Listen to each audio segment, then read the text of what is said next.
राधे राधे महाराज जी। महाराज जी, आजकल बहुत सारे ऐसे प्रश्न आ रहे हैं कि 1 जनवरी 2025 से नया साल लग रहा है, हम अपनी गलत आदतों को छोड़ना चाहते हैं। महाराज जी, इसमें हमारा इसमें एक वो था महाराज जी, क्या होता है कि नियम तो लिया बट कुछ दिन बाद फिर टूट जाता है महाराज जी, ऐसा क्यों और इसको कैसे दृढ़ करें? देखो, बिना भजन के आप में पावर नहीं आएगा और बिना पावर के कोई संकल्प रुकता नहीं है। जैसे हम कसम खाई, संकल्प लिया, तो उसके लिए हमें पावर तो चाहिए, अध्यात्म बल, वो मिलेगा नाम जप से। जितना नाम जप करोगे, श्री हरिवंश नाम बल लहो, अपने मन भाई सब कहो, रहो शरण हरिवंश की। जब हम आचार्य और गुरु की शरण में होकर उनका नाम जप करते हैं तो हमारे अंदर बल बढ़ता है। आज से नहीं करूंगा तो नहीं करूंगा, अब बल नहीं, हमने कसम खाया और मन ललचा रहा है तो 2 दिन 4 दिन 10 दिन लड़ेंगे, इसके बाद फिर गिर जाएंगे। तो हमें लगता है अगला पैर यदि हम ठीक से जमा लें तो पिछला अपने आप उठ जाएगा, उसके लिए प्रयास नहीं करना पड़ेगा। तो हमें कसम खाने की जरूरत नहीं है, हमें नियम में आने की जरूरत है।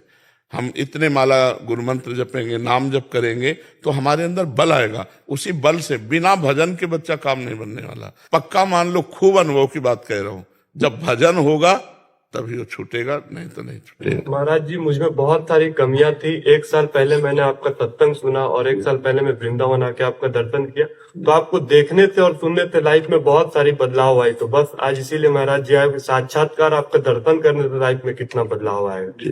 भगवान की कृपा होती बच्चा, है तो 5 भौतिक शरीर है, भगवान की शरण में है, बस बात उनकी है। आप कृपा करते हैं और जन की बड़ाई करवाते हैं उनका खेल। हाँ बच्चा, जब हाँ ऐसा भाव अगर किया जाए तो जब हम पाषाण में भगवान देख लेते हैं, काष्ठ में भगवान देख लेते हैं, तो हम मनुष्य रूप में भगवान को क्यों नहीं देख सकते। और फिर भगवान स्वयं आदेश करते हैं, सातों सम महिमय जग देखा और मोते अधिक संत कर लेखा। मोते अधिक संत कर, मोरे मन प्रभु अस विश्वासा, राम ते अधिक राम कर दासा। महापुरुषों ने कहा हम अपने भाव लगा लें। एक संत एक गांव में गए तो भक्त की परीक्षा कि कौन भक्त है इस गांव में। तो सब लोग आए, महाराज भिक्षा पालो। तो उन्होंने कहा जो 100 यज्ञ करता है उसके हम 100 यज्ञ, बहुत बड़ी बात होती है, वो तो 100 यज्ञ करने वाला देवराज इंद्र की पदवी को प्राप्त होता है।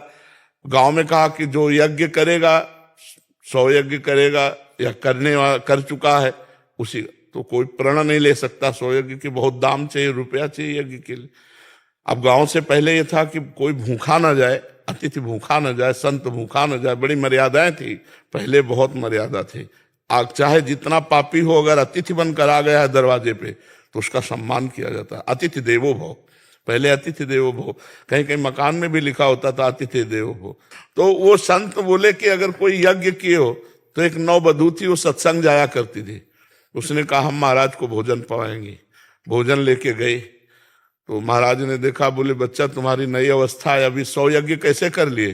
बोले महाराज 100 तो बहुत कम होते हैं, अगर संत दरस को चालिए तज माया अभिमान, ज्यों ज्यों पग आगे बढ़े कोटिन यज्ञ वो पा लिए। क्योंकि सत्संगी थी। अगर हम संत दर्शन के लिए अभिमान छोड़कर जाते हैं कि आज हमें भगवान के भक्त के दर्शन होंगे, तो एक एक कदम पर करोड़ करोड़ यज्ञ का फल कहा गया है।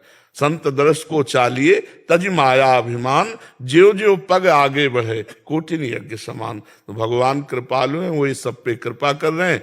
निमित्त अपने भक्त को बना देते हैं जिससे उसका यश होता है। भगवान छुपे छुपे सब वो ही कर रहे हैं, उन्हीं का प्रताप है।